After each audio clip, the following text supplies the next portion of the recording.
tranquilidade, muita calma. Vamos apaziguar os nossos corações. Queridos irmãos, companheiros, coloquemos em nossa mente a figura doce do Rabi da Galileia, o nosso divino Mestre Jesus.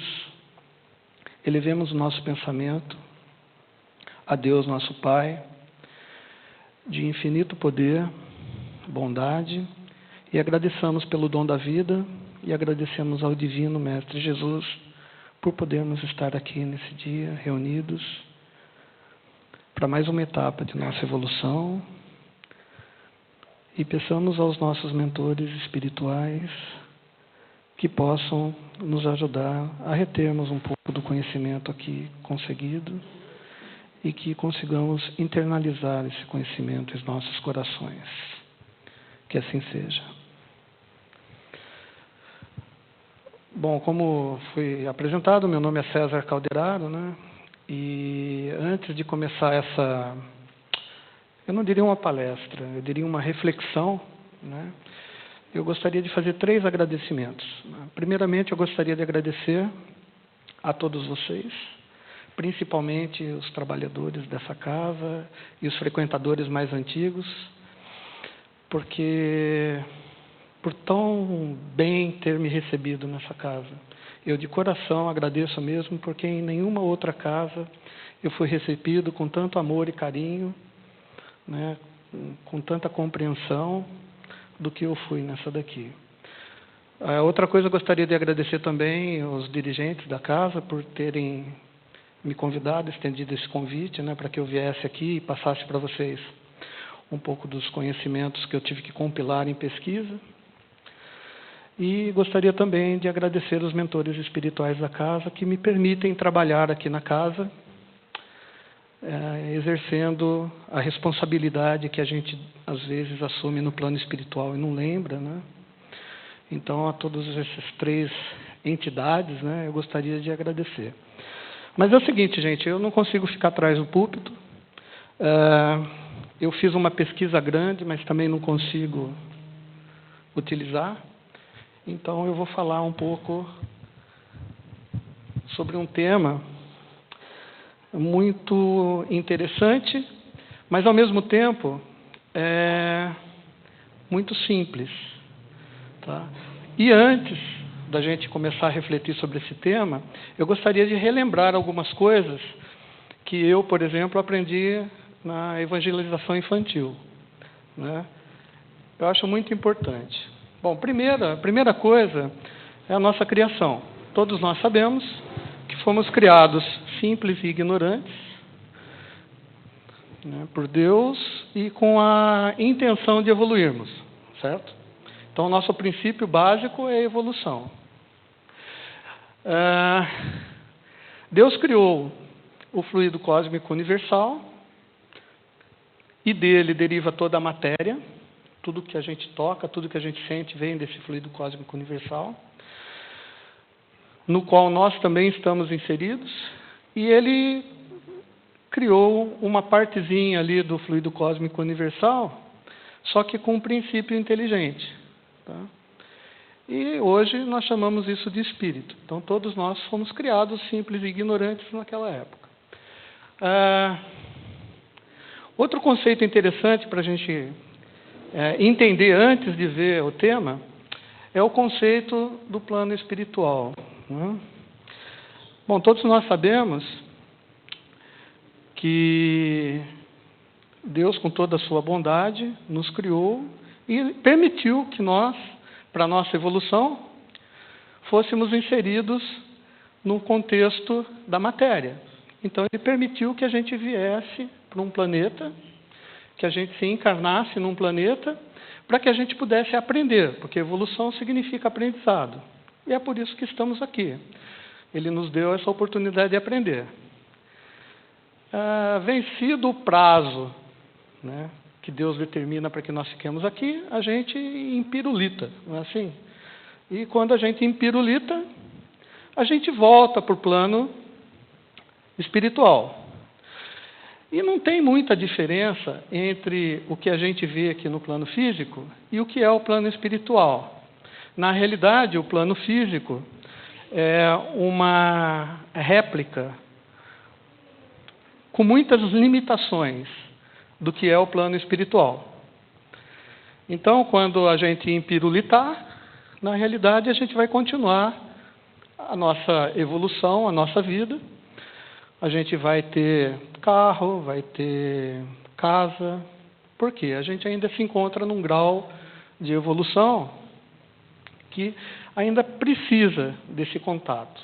E lá no plano espiritual, os espíritos mais bem evoluídos, mais preparados, eles conseguem plasmar coisas. Então, a gente vai ter roupa plasmada, a gente vai ter livros plasmados para ler, a gente vai poder frequentar cursos, continuar, na realidade, a nossa evolução espiritual. E esses espíritos, quando desencarnam, eles se reúnem por afinidades, tá? Em alguns conglomerados. Não existe limite geográfico, mas é um limite assim por afinidade. E aqui no Brasil, por exemplo, na região geográfica onde se encontra o Brasil, a gente tem muitas colônias espirituais. A gente conhece o Nosso Lar, que é o mais famoso, porque André Luiz esteve lá e, através das obras de Chico Xavier, a gente conseguiu conhecer um pouco do Nosso Lar, né? E fato, Nosso Lar não é a maior, é uma das. Existem muitas cidades no plano espiritual, que a gente chama de colônias. E também existem muitos postos de atendimento. Tá? Aqui no Brasil, umas 850 conglomerações, vamos dizer assim. Umas maiores, umas menores, mas que recebem todos os espíritos que precisam ficar na erraticidade.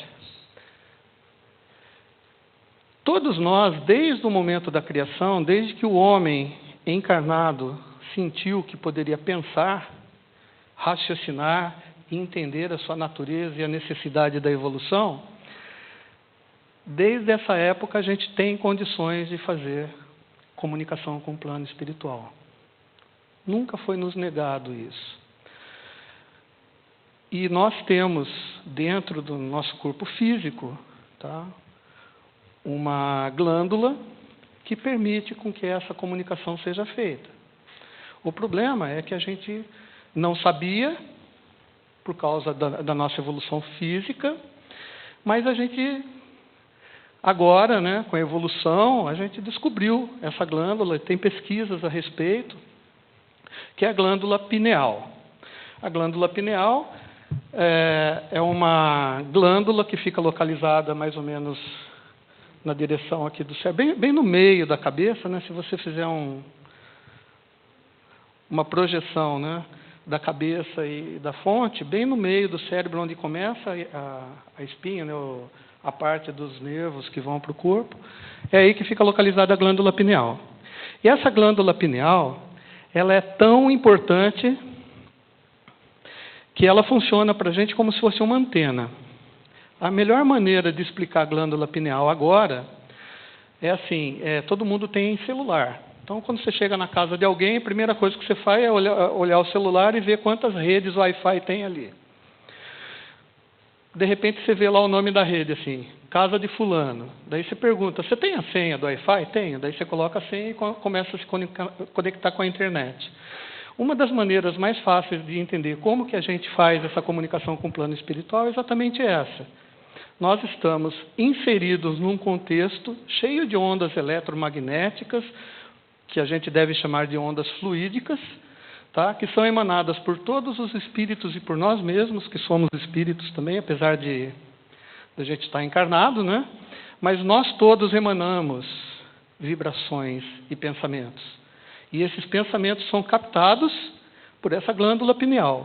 Essa glândula pineal é a anteninha que nós temos, que tanto irradia quanto recebe esses sinais. Tá? E os médiums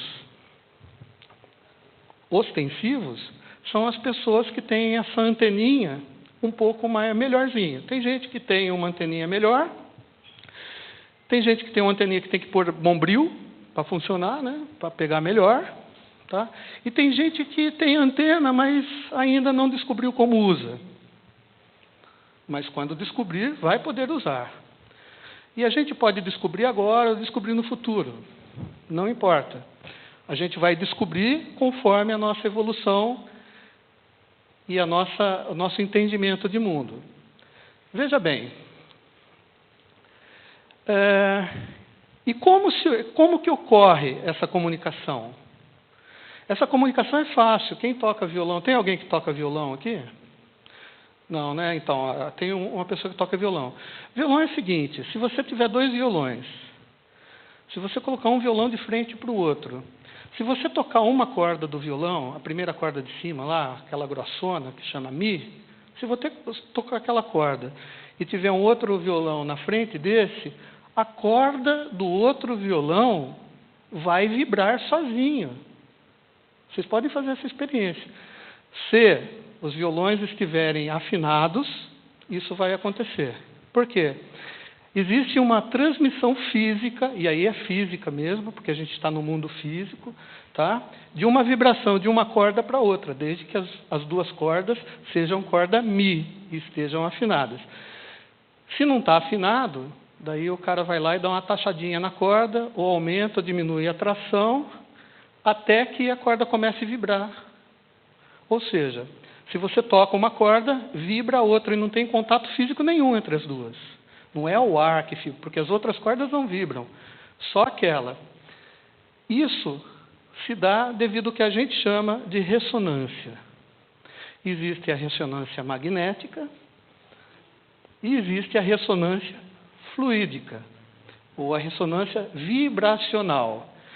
Então, como a gente fez no início da preleção aqui, a gente fechou os olhos, elevou o pensamento, a gente entrou numa faixa vibratória para estar em sintonia, em ressonância com os mentores da casa. Às vezes a gente não se dá conta, mas são coisas simples que acontecem. E hoje, para a gente, está muito mais fácil de entender isso daí por causa da tecnologia. Antigamente, nosso lar, quando falavam do aerobus, lá, né, aquele ônibus que você sentava, voava de um lugar para outro, você lia aquilo, parecia ficção científica. Hoje não, hoje nós já sabemos que é possível acontecer isso. Não acontece por causa de uma limitação financeira, econômica, sei lá.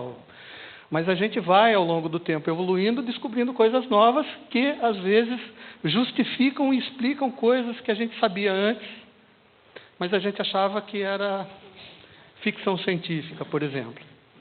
Tá?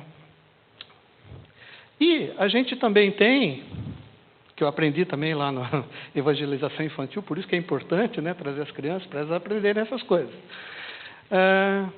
Eu aprendi que nós temos uma coisa que chama-se livre-arbítrio.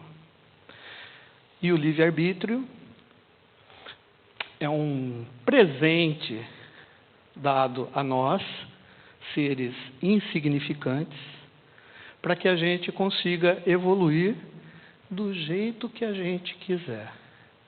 Nós somos livres para fazer o que quisermos da nossa vida. Obviamente, nós também somos responsáveis e únicos responsáveis diretos pelas ações e pelo que a gente faz com esse livre-arbítrio. Tá?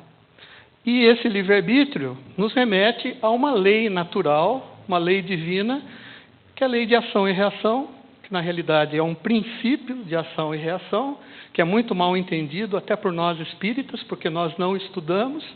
Às vezes a gente confunde conceitos, né, de ação e reação com conceitos de outras crenças. É muito importante isso também, para que a gente vá atrás do estudo para saber o que é realmente isso daí.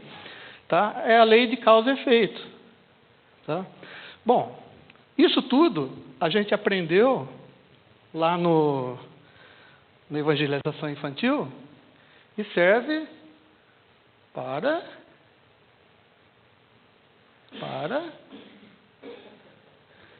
serve para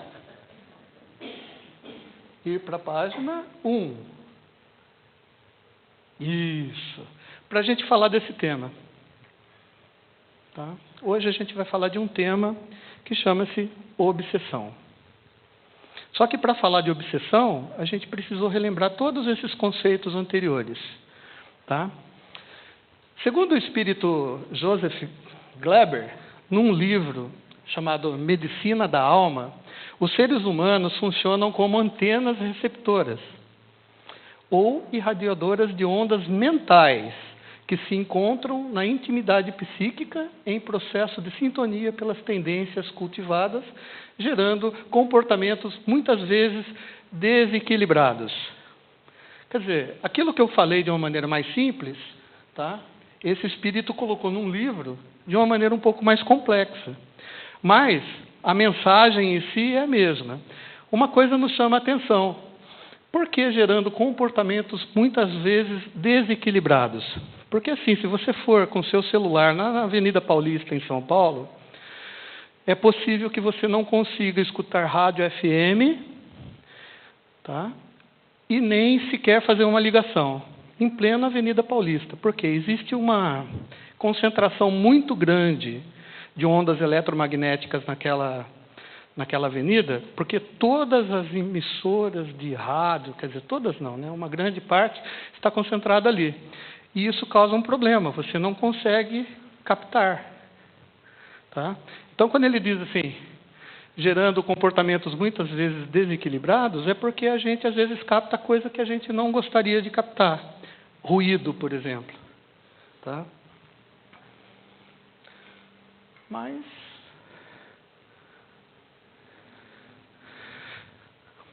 para embasar, então, os nossos questionamentos e as nossas reflexões de hoje, vamos na fonte. Vamos onde todo espírita deveria ir antes de começar a fazer pergunta para qualquer pessoa. Vamos no Livro dos Espíritos. Antes de lermos as perguntas, que de repente vocês podem estar vendo, eu queria informar para vocês, quem não sabe, que Kardec foi um espírito de luz. Kardec, antes de reencarnar, ele foi instruído para saber fazer as perguntas certas aos espíritos, para conseguir a informação correta do que ele perguntava. Sabe aquela história? Se você faz uma pergunta certa, você recebe uma resposta certa. Se você faz uma pergunta não muito inteligente, a resposta não necessariamente vai ser inteligente. Tá? E ele era perspicaz. Kardec fazia perguntas. Se você pegar o Livro dos Espíritos, da questão 1 até a questão 1000 e tralalá, toda pergunta é uma pergunta diferente e tem uma resposta que complementa as perguntas anteriores. Mesmo se você for lá na frente e pegar uma pergunta, você fala, eu já vi isso atrás. Se você voltar, você vai ver que a pergunta é diferente, a resposta é diferente. E às vezes o Espírito da Verdade até falou, poxa, já falei isso para você, Kardec, mas eu vou reforçar. É isso. Na questão 459, Kardec perguntou aos espíritos, com todo esse conhecimento que a gente viu lá na educação, lá, evangelização infantil. Hein? Influem os espíritos em nossos pensamentos e em nossos atos? Os espíritos responderam, mais do que imaginais. Pois com bastante frequência são eles que vos dirigem. Olha que coisa interessante. Só que daí Kardec falou, opa, espera um pouco. Então, se eu consigo me comunicar e às vezes eles me dirigem, opa, é algo um pouco preocupante. Daí ele fez uma outra pergunta na questão 551. Pode um homem mau, com auxílio de um mau espírito, que lhe seja dedicado a esse cumprimento do mal desse homem, fazer mal ao seu próximo? Os espíritos responderam, não. Deus não permitiria. Já ficamos mais tranquilos. Concorda? Questão 467. Pode o homem eximir-se da influência dos espíritos, ou se livrar da influência dos espíritos que procuram arrastá-lo ao mal? Pode.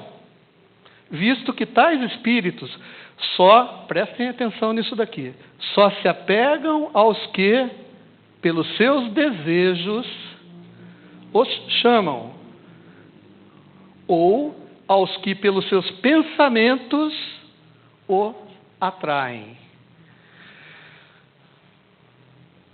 Legal. Então, se a gente está falando de obsessão, que realmente não é um tema muito gostoso de se falar, né? Tem uma definição clássica de obsessão. Obsessão é uma ação persistente que um espírito... Eu coloquei mal entre aspas ali, porque eu não acredito em maldade de espíritos. Os espíritos, eles não são maus, eles são ignorantes, porque eles não sabem o quanto eles estão atrasados na evolução da vida deles e o quanto isso está prejudicando eles mesmos. Então, eu trocaria mal por ignorantes, mas, de qualquer maneira, é uma ação persistente que um espírito mau, né, encarnado ou desencarnado, exerce sobre outro. Toda vez que alguém exercer sobre outrem constrição mental negativa, através de simples sugestão, simples olhar, simples pensamento não controlado, inconsciente, com o objetivo de domínio sobre a pessoa, configura-se obsessão. Esse é o termo técnico. Obsessão é isso.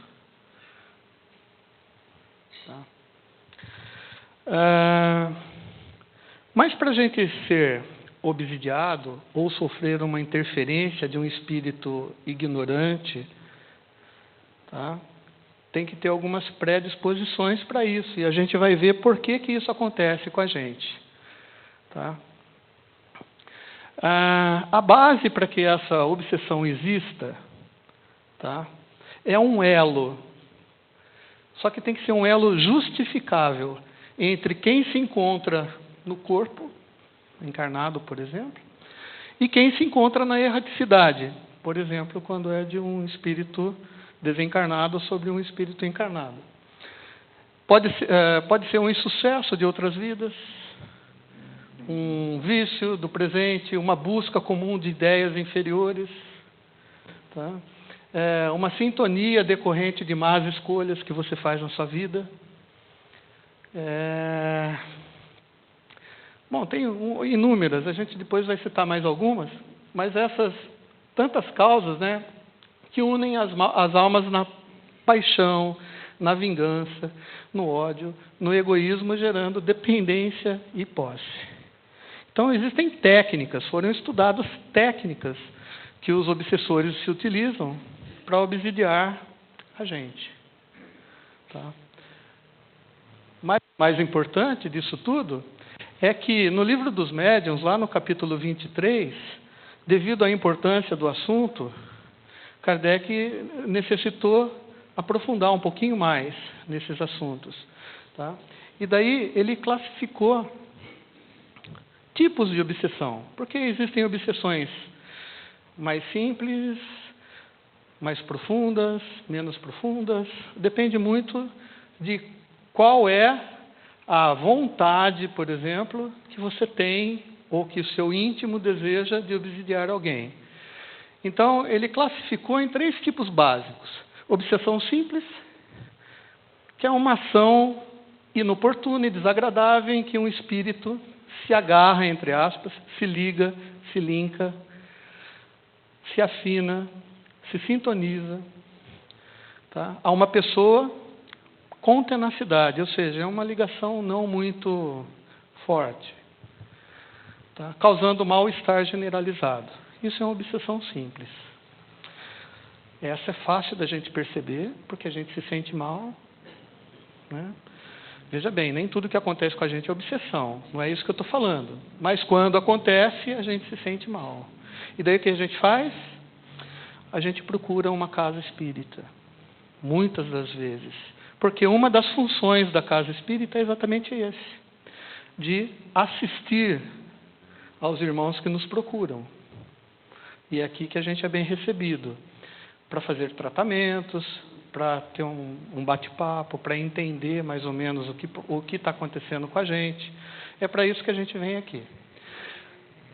Um outro tipo, né, que é um pouquinho mais complicado, é a fascinação. A fascinação é caracterizada por uma ilusão produzida diretamente na mente do obsidiado. Ou seja, são ideias fixas, tá? Imagens hipnotizantes, sonhos, mágoas, fantasia, sentimentos esquisitos que você tem certeza que não são necessariamente seu. Tá? E essa situação obsessora é ardiloso, hipócrita, e ele simula uma falsa virtude para você. Essa, no meu modo de entender, é a obsessão mais difícil de ser curado. Por quê? A pessoa que se fascina, ela não percebe que está fascinada. E existem coisas simples que são fascinação. No dia a dia a gente não percebe. Por exemplo, nós somos espíritas.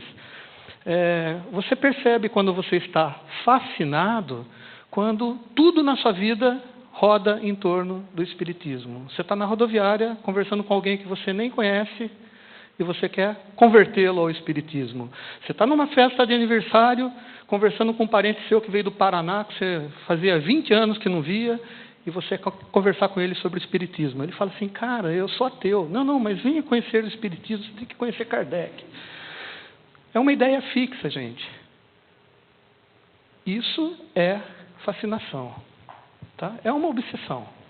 Outra coisa que tem muita gente que faz e não percebe. Por exemplo, uma reza. Né? Tem gente que proferia outras religiões, né? E antigamente rezava e rezava muito. Então fazia 50 rezas mecânicas, né? Essas rezas mecânicas são uma maneira de você se fascinar, portanto, você está se auto-obsidiando. E você não sabe disso. Está vendo como o tema é muito profundo e é muito interessante? Agora, para a gente conhecer isso daí, não bastam as 3 horas que eu vou falar aqui para vocês. Né? A gente tem que sair daqui e, de repente, fazer os cursos de iniciação. 3 horas. Né? Os cursos de iniciação. Né? Tá? Se a gente for detalhar a atuação, obsessão simples a gente caracterizaria, eu não falei da última, mas eu vou falar agora. É a fase inicial da atuação que pode regredir ou evoluir para uma situação mais grave. É o comecinho. Tá? De acordo com os hábitos morais e intelectuais da vítima, o obsessor pode estabelecer o intercâmbio mental ou afastar-se. Tranquilo. Já a fascinação é um estado adiantado de obsessão. É mais difícil de ser curado. O obsessor usa sutilezas. O obsessor ele é esperto, é ardiloso. E o obsidiado nem percebe a atuação do obsessor. Isso é muito perigoso, porque a gente não percebe. E à medida que o campo mental da vítima cede área, ou seja, você começa a vibrar na mesma frequência que o seu obsessor, tá? O elo se estabelece, se estende, fortifica, e este assimila não somente a indução telepática, mas também as atitudes e forma do ser do hóspede. Tá? Então, quando você está fascinado, às vezes você começa a agir de uma maneira que não é a sua. Muitas vezes alguém percebe e fala, olha, não é você que está agindo dessa maneira. O que está acontecendo? Você não sabe. Tá? Nos médiums ostensivos, isso é muito perigoso. Principalmente nos médiums que são propensos a serem fascinados. Tá? Subjugação já é o caso médio. Se você for notar as atitudes de uma pessoa que está sendo subjugada, as atitudes são mais graves. Você nota mais facilmente, até a própria pessoa sabe que está sendo subjugada porque ela não consegue se controlar mais. Tá? Nesse caso, a vítima vai sendo dominada mentalmente, tombando em um estado de passividade total, sob tortura emocional, chegando a perder o controle da moral até. Ou físico, né? Agride, briga, sai, bate a porta, xinga, bate na mãe, bate no pai, tá? Sentindo-se obrigado a executar ações constrangedoras. Na época de Kardec, ou antes até, chamavam de possessão. É um termo que a gente não usa no Espiritismo, mas dá para entender muito bem o que é. Mas aí é fácil. Se chega alguém aqui com essas características, todas as pessoas mais experientes da casa vão perceber isso daí e vão dar a ajuda necessária daquele irmão que está precisando. Tanto do obsidiado, que é quem veio buscar ajuda, quanto do irmão que está obsidiando. Porque é para ele que a gente tem que fazer o trabalho, né? A gente não está pensando só na pessoa que está sendo obsidiada. Porque todos nós merecemos o amor e todos nós merecemos a evolução. Tá? Só que essa obsessão, ela pode correr de várias maneiras. Por exemplo, a gente tem vários. A gente tem obsessão de encarnado para encarnado. Exemplo típico, eu e minha namorada, por exemplo. Sou ciumento. Ela não pode sair de casa, porque se ela sair de casa, eu vou lá e arrebento ela. E ela não sai. Eu estou tentando controlar a vida dela. Vocês lembram da definição técnica? E eu constantemente não deixo que ela faça tal coisa. De pai para filho. Parece brincadeira, mas quando você insistentemente não deixa o seu filho fazer uma coisa, mesmo que seja para o bem dele, você está sendo, nesse momento, está exercendo um controle moral e mental sobre o seu filho. E a gente não percebe, porque a gente acha que a gente está fazendo bem. De desencarnado para desencarnado. Isso acontece também. Eu não gosto de você.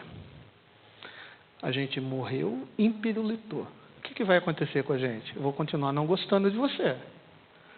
Então, se eu sou seu inimigo aqui, adversário aqui, no plano espiritual eu vou continuar sendo seu adversário.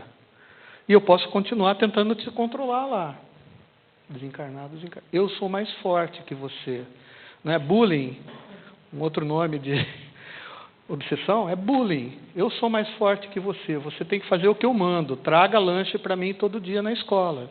Não é um tipo de obsessão? Isso acontece. Desencarnado para encarnado. Desencarnado para encarnado. Esse é o que a gente mais ouve falar e acha que só tinha esse. Né? Um desafeto seu de vidas passadas, cobrando pela lei do livre-arbítrio, porque lhe é permitido fazer isso, cobrando uma dívida que você tem com ele. O que a gente tem que fazer? Lei de talião, né? Dente por dente, olho por olho? Não. Então a gente tem que esclarecer esse desencarnado de que essa situação dele querer obsidiar alguém está só sendo prejudicial para a vida dele. Ele está deixando de evoluir. Obsessão recíproca é quando acontece essa de encarnado para desencarnado e os dois estão nessa ideia fixa de um prejudicar o outro. Auto-obsessão.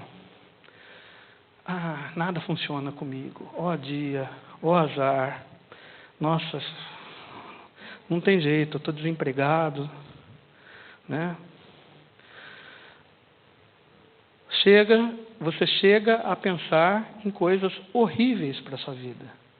Isso é uma auto-obsessão. E por que eu estou falando isso? E toda vez que eu levo esse tema, que eu converso sobre esse tema, as pessoas ficam como vocês estão. Todo mundo preocupado. Todo mundo preocupado com tudo. Mas é assim, a gente não precisa se preocupar.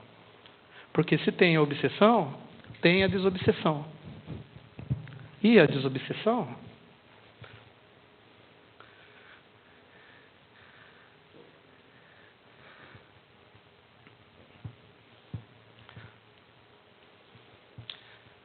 que a gente nem chama mais de desobsessão, a gente chama de reequilíbrio espiritual, é o processo de regeneração da humanidade. É o ser humano desvinculando-se do passado sombrio e vencendo a si mesmo. Em sentido restrito, é o tratamento das obsessões orientado pela doutrina espírita.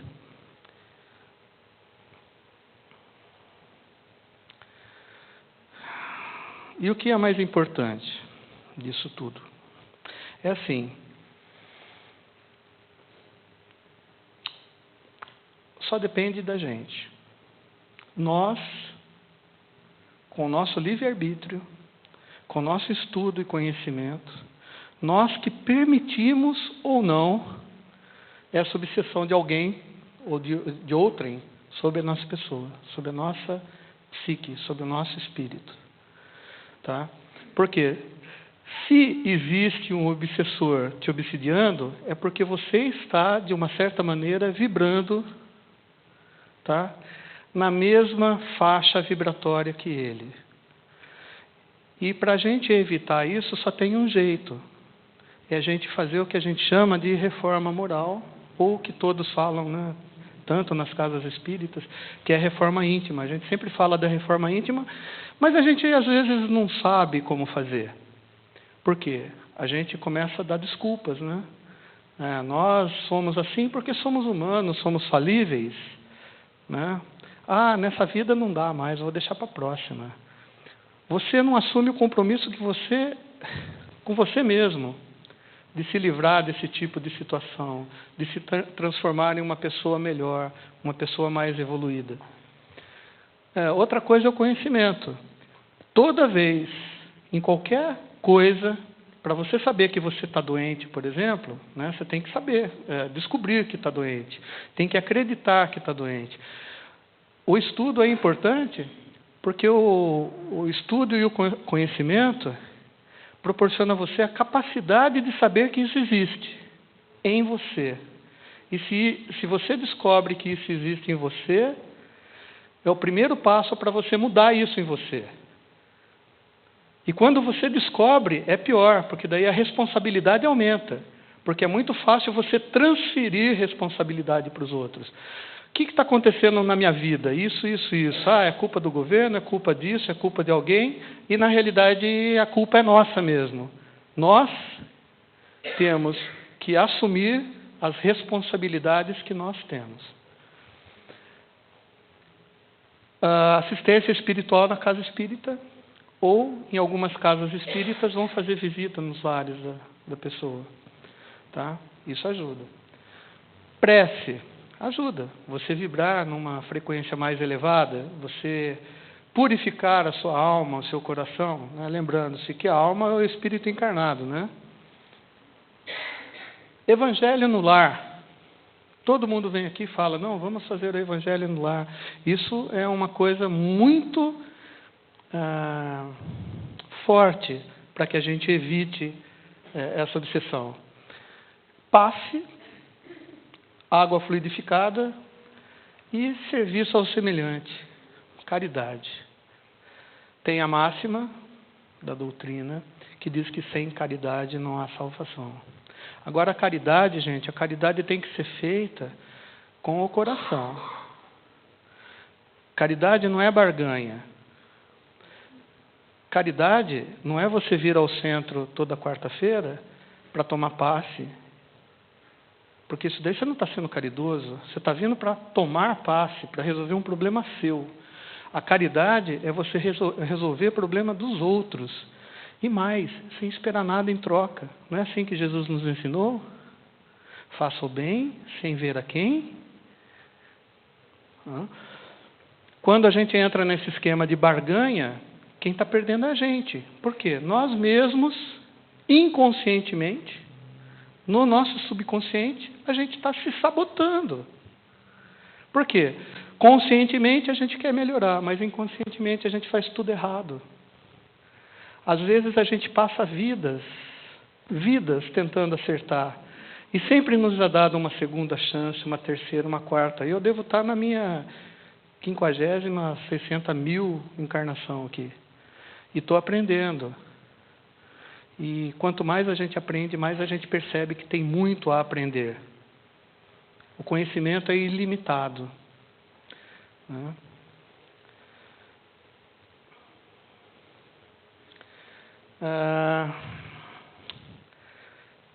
Na realidade, aquela máxima, né? Diga-me com quem andas e direi quem és, né? A gente deveria mudar, no meu modo de entender, para assim, ó. Diga-me quem és e direi com quem andas. Então, não adianta vir buscar paliativos. Quando você vem aqui no centro, não venha para receber o passe. Venha para doar a sua energia para as pessoas que mais necessitam. Porque no momento que você entra naquela porta, os mentores espirituais já sabem o que você precisa. Eles já sabem. Mas tem gente que precisa mais do que você. Tem gente que está aqui precisando muito mais do que você. Tem gente que precisa de amor, de carinho. E a gente entra naquela vibe ruim, que é aquela vibe do egocentrismo, do orgulho próprio, do mais para mim do que para os outros. E o tratamento que a gente poderia estar recebendo aqui fica totalmente comprometido. Porque você vem com uma ideia egoísta de resolver o seu problema. Lembre-se, se nós resolvermos o problema de outras pessoas, com certeza, muito mais amigos vão ajudar a resolver os nossos problemas. Tá? Boa noite, gente. Eu gostaria de agradecer a participação de vocês. Eu sei que o tema é pesado, peço até desculpas, mas são coisas que nos fazem refletir. E a nossa função é refletir para conhecer, para crescer. E se a gente nunca escutou isso desse jeito, né, é uma oportunidade de ver que existem outras maneiras de se escutar a mesma coisa. Eu agradeço a presença de vocês e vamos ao